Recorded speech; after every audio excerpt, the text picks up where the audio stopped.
served 26 years of a life sentence in the Department of Corrections.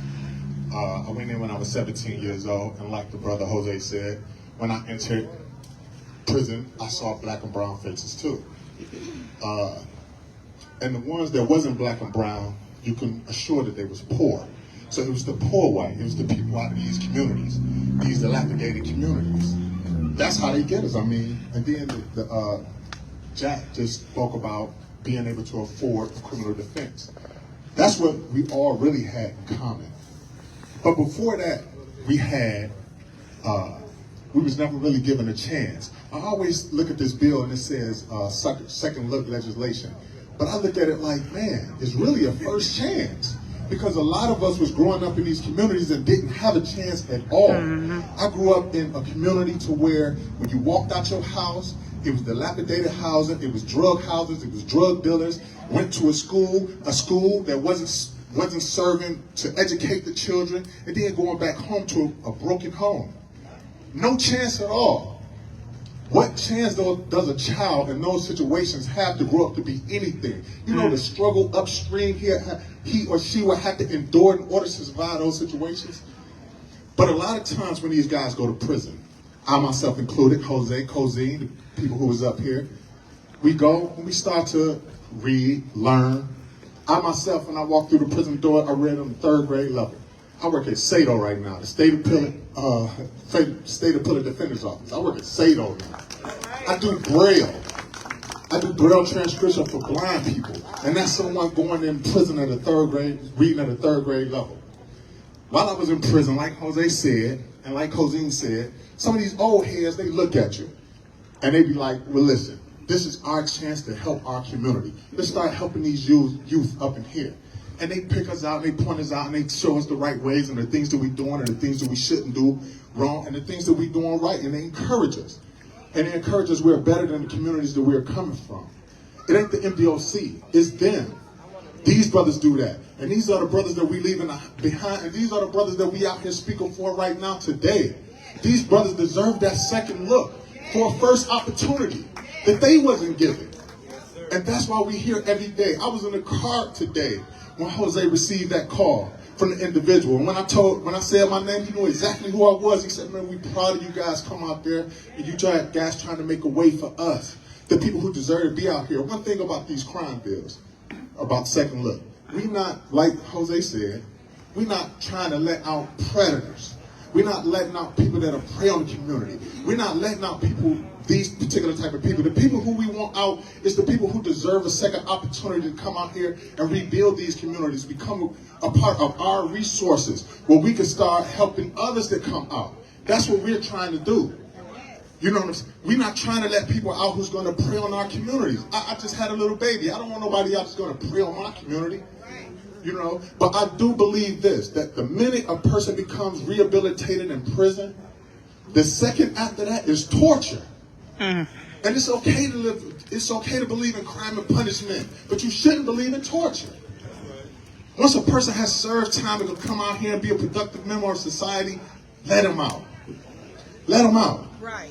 Let him come out here and serve his community, because I'm going to tell you, you really can't pay your debt to society in there. It has to be done out here. Right. Since I've been home, we do a lot of advocacy work. Jose and I, a lot of people, we do a lot of advocacy work. We do a lot in our communities. We do all these other things. I'm a taxpayer. I'm a homeowner. I'm a father. I'm a brother. I'm a son. I'm a community activist. I'm all of this. This is paying my debt to society. This is what the second look legislation looks like. That's right. And this is what we're trying to get past. This is what we're trying to get past for the people who we left behind. Right.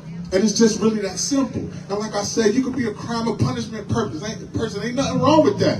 But you shouldn't be a torture person. Right, right. You know, I've been in prison. There's people that can't even get to the child hall on their own. They got to be pushed. Wow. There's people in there that got to be fed. Y'all don't want to let these guys out? Right. How can they harm the community? Right. The Michigan Department of Correction has a $2.4 billion budget annually. Say that. They invest more in our community than anybody. Right. $2.4 billion to keep us locked up.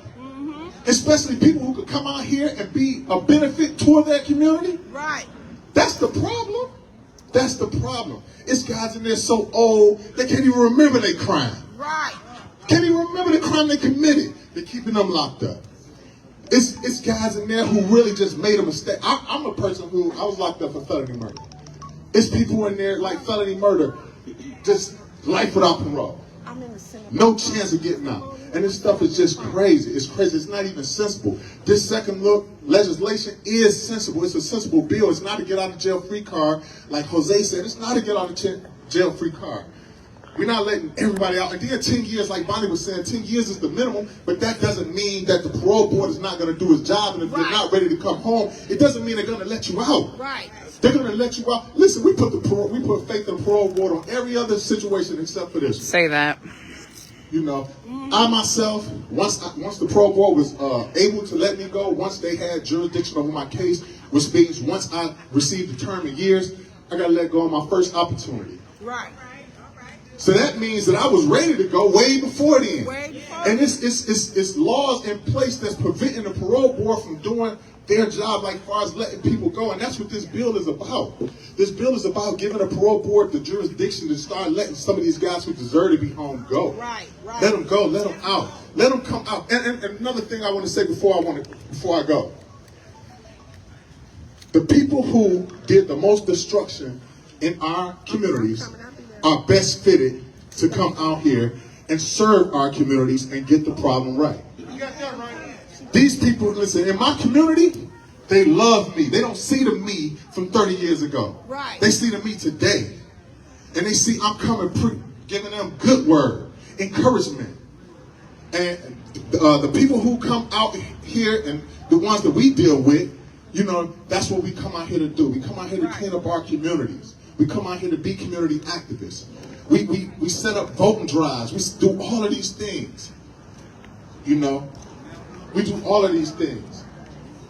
So all I'm asking you guys is please, like everyone said before me, just please contact your legislatures, contact the people who we need to contact in order to get these bills passed, because a lot of that money that they're spending in prisons can be diverted to our communities. And one more thing before I go, I have to say this. We rode through Flint.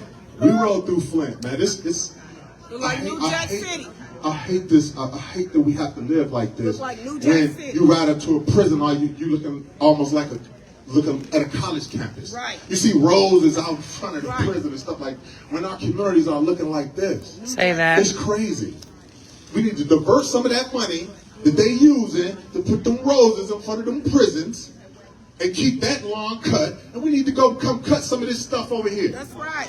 You know what I'm saying? We need to come do this. We need to come build up some of them buildings over there. Right. That's what we need to do. And this second look legislation is a path to that. I appreciate you guys for having me.